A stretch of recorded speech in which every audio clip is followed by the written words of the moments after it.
Ceci ne va pas être une autre vidéo sur DeepSeek, etc. On va rentrer beaucoup plus dans le vif du sujet. Qu'est-ce que ça veut dire? Et est-ce qu'il faut investir? Est-ce que est-ce que ça fait naître une opportunité ou un futur risque? C'est essayer d'aller plus loin que ça. Comme on a vu que DeepSeek, donc 6 millions d'investissements, soi-disant, et on a quasiment 2 000 milliards de dollars qui partent en fumée sur les capitalisations boursières, 600 milliards pour Nvidia. Si on prend l'ensemble du marché, on est à 2000 milliards. Et ce qui est intéressant, au-delà de cela, justement, c'est bien de se dire, OK, d'un côté, on a quelque chose de performant sur DeepSeek, mais ils ont certainement investi bien plus que ça. Vous avez certainement un backup du gouvernement chinois. Très bien. J'ai écrit un article sur le sujet pour rentrer beaucoup plus dans le détail. Et on voit bien que bon, c'est performant, mais il faut bien prendre en considération que DeepSeek, c'est du texte pour l'instant. Et que là où vous allez avoir besoin de vraiment beaucoup de puissance de calcul, c'est pour faire des vidéos et des images, bien entendu. Donc en gros, à un moment donné ou à un autre, si vous voulez, ils y passeront. Également, l'avantage de DeepSeek, c'est que quand vous n'avez pas beaucoup de moyens et éventuellement que vous êtes limité puisque vous avez des embargos sur les cartes, bien entendu, on voit dans les chiffres de Nvidia qu'il y a de plus en plus de ventes à partir de Singapour. Donc à partir de là, on sait très bien que, comme pour la Russie vis-à-vis de la guerre en Ukraine, les mecs se fournissent dans d'autres pays qui achètent à leur place. Euh, à partir de ce moment-là, si vous voulez, il y a fort à parier que le côté vérité, le côté propagande également de la Chine pour communiquer toujours sur des nouvelles technologies vis-à-vis de l'Occident pour démontrer, si vous voulez, qu'ils sont à la pointe. Il y a toujours une part de vérité, si vous voulez, c'est-à-dire que vous avez toujours beaucoup plus d'investissements qui sont faits de la part du gouvernement que ce qui est dit. On utilise aussi beaucoup de techniques qui, sur le papier, sont super bonnes et offrent de bons résultats, mais qui ont souvent été déjà utilisés par l'Occident et en fait ont été arrêtés parce que vous n'arriviez pas à le développer à une grande échelle. Et on va retrouver ça sur tout ce qui va être sur de l'acier et ce genre de choses-là aussi. Donc, bien entendu que les Chinois balancent de plus en plus d'ingénieurs, bien entendu qu'ils font de plus en plus de la qualité. Au-delà, ce n'est pas juste de la copie, donc il faut s'attendre à ce que les Chinois, si vous voulez, poussés également par le fait qu'il y a de plus en plus un embargo sur beaucoup de choses avec des tarifs douaniers, etc. Et on verra si Trump va pousser. Ils sont évidemment, un petit peu comme les Japonais qui sont coincés sur leur île, poussés à faire mieux avec moins. Donc c'est là aussi où vous pouvez avoir des nouvelles idées. Et l'idée de DeepSeek, c'est tout simplement d'utiliser l'existant et notamment comme méta, si vous voulez, on a une intelligence artificielle qui est open source. Et donc là, c'est ça aussi qui est important, c'est bien comprendre le côté open source et de bien comprendre, si vous voulez, que ça va aider à casser un petit peu les barrières à l'entrée. Alors, on a le marché qui a cassé énormément les valeurs technologiques hier. Le marché n'a pas trop fait dans le détail hier, mais nous, on va le prendre ce détail, parce que je pense que c'est important. Parce qu'au-delà, si vous voulez, de dire, OK, les Chinois, ils ont leur chat GPT, c'est très bien, mais derrière, est-ce qu'ils vont pousser à avoir la capacité d'avoir leur propre puce? Donc à ce moment-là, on n'a plus trop besoin de Nvidia et compagnie. Et puis derrière, il faut pousser à avoir nos propres machines pour faire les puces. Donc à ce moment-là, on a aussi notre ASML chinois.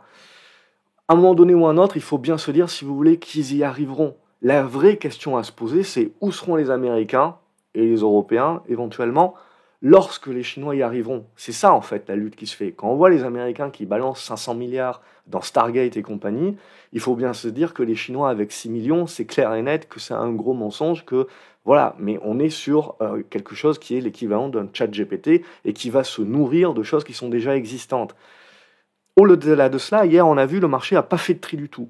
Mais on peut réfléchir d'une autre manière. Quand on voit Schneider Electric se faire complètement défoncer, c'est de se dire, OK, je vais potentiellement avoir moins de coûts, moins de ressources et moins besoin d'énergie pour produire mes futures intelligences artificielles. Mais si ces intelligences artificielles-là sont de moins en moins chères, je réduis mes barrières à l'entrée et je permets à de nouveaux entrants et de développer encore plus massivement et plus rapidement la chose.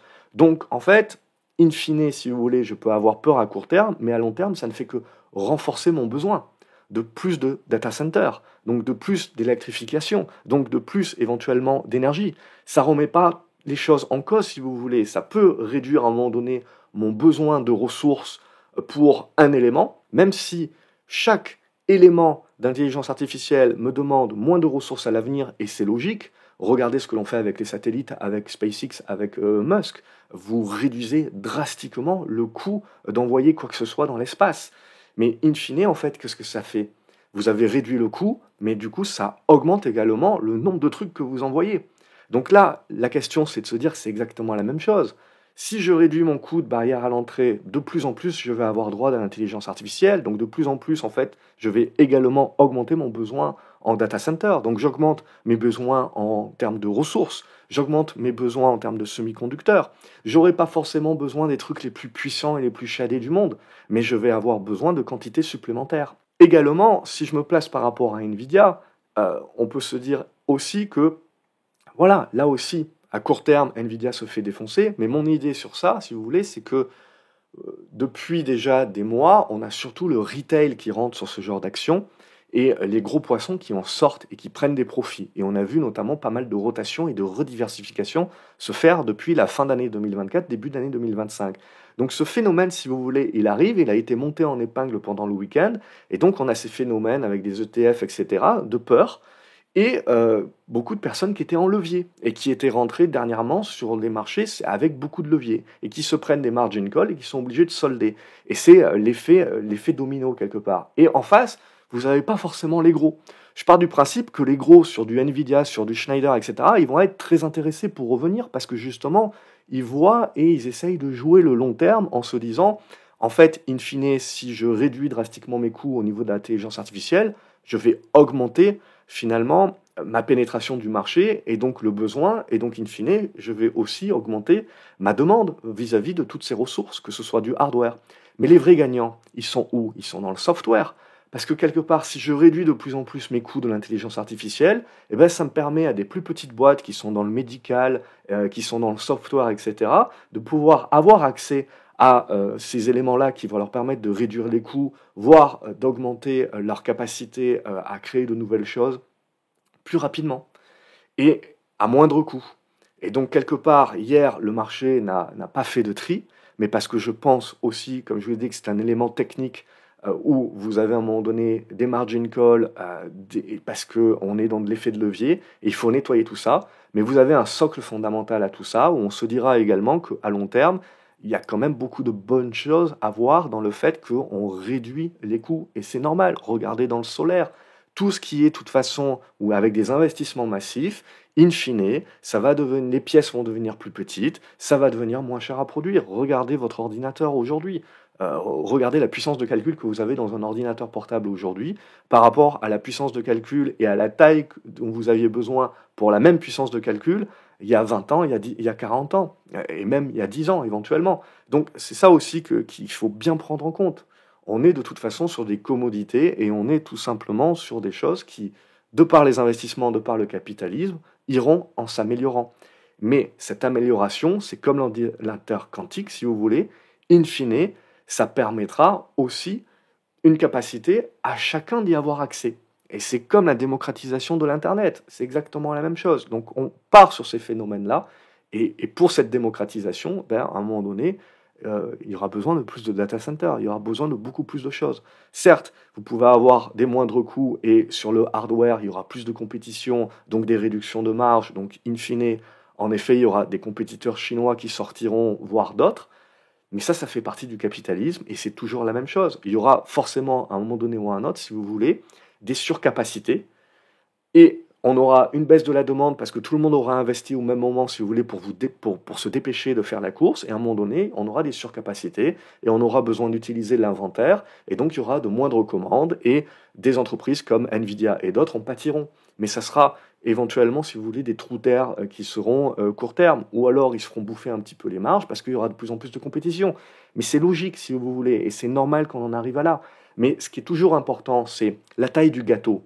Je peux certes devoir découper mon gâteau en plusieurs parts et en de plus en plus de parts puisqu'il y a de plus en plus de compétition. Mais ma grosse question, si vous voulez, c'est est-ce que la taille du gâteau continue d'augmenter? Parce qu'à ce moment-là, tout le monde continue d'en profiter. Et même si mes marges baissent et que je fais un petit peu moins de ventes parce que j'ai de la compétition, ben, j'ai peut-être énormément de cash pour aller racheter cette compétition. Et donc ça, il ne faut pas oublier également que 2025, c'est une année où les marchés peuvent être aussi supportés parce qu'il y a tellement de cash dans les entreprises qui vont pas s'embêter et que s'il y a vraiment à un moment donné de la compétition qui sort, etc., ils rachèteront. Et tout ce que l'on a, si vous voulez, c'est le duopole entre Chine-US. Donc on est dans cette course. Il faut faire attention, évidemment, à la propagande chinoise, mais il faut absolument pas négliger et les sous-estimer que à un moment donné, si vous voulez, ils arriveront à rattraper ce que font actuellement les US. Mais où seront les US à ce moment-là? Où sera l'Europe? On peut se le demander. Demandant à Lucie, peut-être. Mais voilà, c'est ça que je veux vous dire. Et donc, quand je pense à Schneider Electric, et data centers, pour moi, vont pas se réduire. Donc, il faut voir ça comme une opportunité. Il faut peut-être attendre, parce que comme je vous ai dit, on est sur des marchés où pas mal de gros ont pris leur profit. Mais en gros, ils vont poser un socle. Sur Nvidia, si jamais on revient, on voit, on a un support, on avait un très bon support sur la zone des 115-117 dollars. Mais si jamais on revient sur les 100 dollars, je ne peux pas imaginer qu'il n'y aura pas des gros qui reviendront à ce moment-là. Donc, si vous voulez, tout est une question de prix. Là, on paye, je pense, les effets de levier et le fait que c'est surtout le retail qui était là. Et donc, on peut traverser beaucoup plus facilement parce que, ben, en gros, il n'y a pas de contrepartie. C'était les risques dont on avait parlé et que je vous avais exposé dans lesquels le marché rentrait ces derniers mois.